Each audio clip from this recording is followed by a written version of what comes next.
Understanding of the unconscious mind is a very complex task. And the best way to understand is to experience it. So let me give you a demonstration. I'm going to walk over and I'm going to say, can I have your right elbow, please? Okay. So as soon as I touched your elbow, as I'm holding it now, you became aware of it, as did you, and as did whoever is watching the video, became aware of their left elbow, even though I'm just holding yours. Now your elbow has been there all your life, correct? You didn't get it today, certainly not for this seminar. You've always had it, but till I asked you for it, you had no conscious awareness of it. So this shows two things.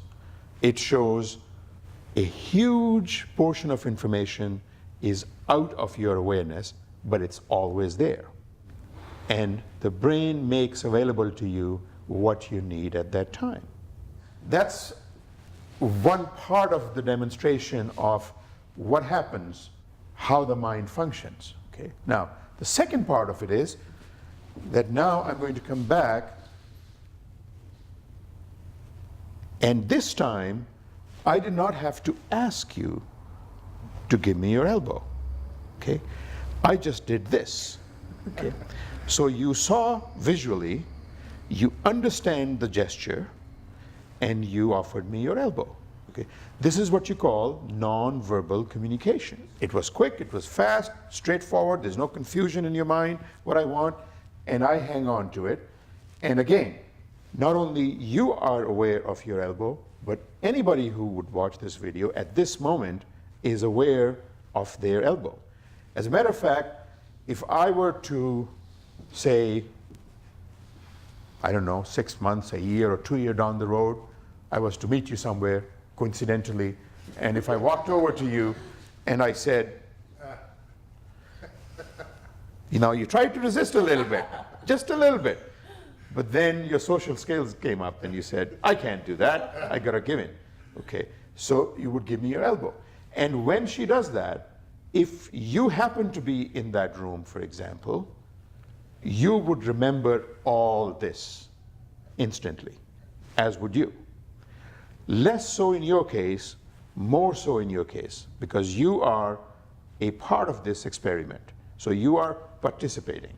So the memories that you have are different than his memories. Your memories include kinesthetic. His memories do not include kinesthetic, they only include visual. So your memories are deeper, okay, and his are not. So I may try to do the same with him, it would not have the same impact. But when you have experienced something, you would be able to remember it easily, okay? And this is how it works. Now, I could do this for the next 2 hours, and you would go through various emotions each time I come over.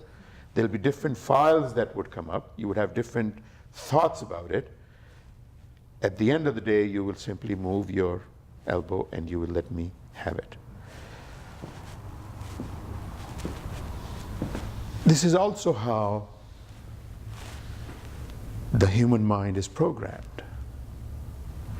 Now, I can, of course, make you think of your elbow by doing this, but I've also made everybody else in this room aware of their elbow. This is an example of planting a thought. This is pronounced, obvious, because we are demonstrating. Everybody who is within the visual range of this are now thinking about their left elbow. That's it. That's what they're thinking of. And whenever I want them to think of the left elbow, I can do this. And there's almost an urge for you to do this, even though we are standing far apart. So that's one part of this demonstration. Other part of this demonstration is also that I have now planted an experience in you, an actual experience.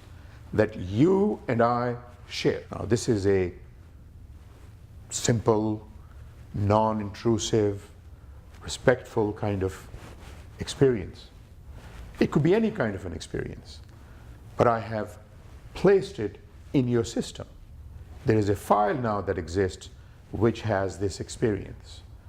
And for me to connect with you, this would become the trigger. You could be standing somewhere in the middle of nowhere with 500 other people, but if I was to walk over and grab your elbow, we would have a much deeper connection right away because we have shared this.